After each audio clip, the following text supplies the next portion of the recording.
ये बात है हिंदुस्तान के सबसे बड़े मिसाइल मैन की। ये बात है मैसूर के टीपू सुल्तान। साल था 1767। अंग्रेजों को ईस्ट इंडिया की कंपनी की नजर साउथ इंडिया पर थी, लेकिन मैसूर के हुक्मरान हैदर अली दीवार बनकर खड़े थे। 1767 में दोनों के बीच पहली जंग हुई। इस जंग में हैदर अली के 16 साल के बेटे टीपू सुल्तान ने भी हिस्सा लिया और अंग्रेजों की बुरी तरह से हार हुई। लेकिन इससे बड़ी हार अंग्रेजों की मुकद्दर में लिखी जा चुकी थी। साल था 1780। दूसरी एंग्लो मैसूर जंग शुरू हुई। इस बीच 1781 में टीपू सुल्तान के वालिद हैदर अली का इंतकाल हुआ।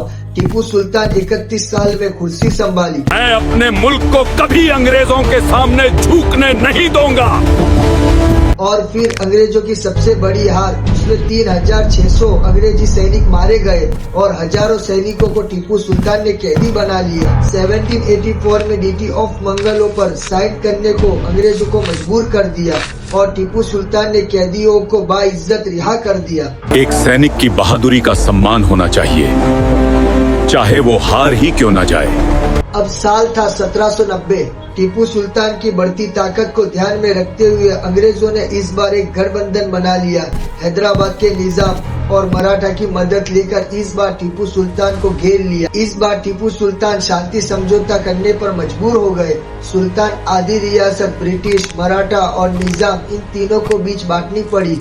उन्हें 33 लाख का जुर्माना के रूप में ईस्ट इंडिया की कंपनी को देने पड़े और सबसे मुश्किल शर्त, अपने 2 बेटों को कैदी रूप में ब्रिटिश कैंप में भेजना पड़ा ताकि इस समझौते की गारंटी बने। सुल्तान, मुझे आप पर दया आती है। मेरे बेटे मेरी आंखों के तारे हैं, पर जुल्म के आगे सिर नहीं झुकाऊंगा। ये मेरे बच्चे हैं और अपने वालिद के वादे को निभाने जा रहे हैं। 1792 में शांति समझौते के बाद भी टीपू सुल्तान ने हार नहीं मानी। उन्होंने अपनी सेना को फिर से मजबूत किया, तेजी से हथियार बनाए, फ्रांस से दोस्ती कर ली। अंग्रेजों को डर था अगर टीपू और फ्रांसीसी मिल गए, साउथ इंडिया में अंग्रेजों की शासन की नींव हिल जाएगी। इस वजह से जनरल लॉरेंस ने फैसला लिया, टीपू सुल्तान को अब पूरी तरह खत्म करना होगा। साल 1798 में ब्रिटिशों ने फिर से अलायंस बनाया, ब्रिटिश, मराठा और निजाम। जनवरी 1799 में अंग्रेजी सेना की 3 तरफ से श्रीरंगपट्टनम की ओर बढ़ी। टीपू सुल्तान ने कसम खाई, अब ये आखिरी जंग होगी, या तो जीतूंगा या इस मिट्टी में मिल जाऊंगा। 4 मई 1799 में सुबह का समय श्रीरंगपट्टनम का किला तोपों से कांप रहा था। अंग्रेज सैनिक 3 दिशाओं से दीवार पर चढ़ चुके थे।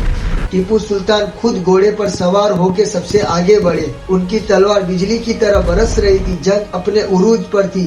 एक गद्दार मीर सादिक ने किले का दरवाजा खोल दिया। अंग्रेज सैनिक अंदर घुस आए। टीपू सुल्तान ने पीछे से हटने से इनकार कर दिया और तलवार उठाकर आगे बढ़े। बेहतर है कि मैदान जंग में शहादत मिले बजाय जिल्लत की जिंदगी के। और लड़ते लड़ते शहीद हो गए। आज भी जुल्म के खिलाफ लड़ने वालों को टीपू सुल्तान के अल्फाज हौसला देते हैं। एक दिन शेर की तरह जीना 100 साल गीदड़ की तरह जीने से बेहतर है।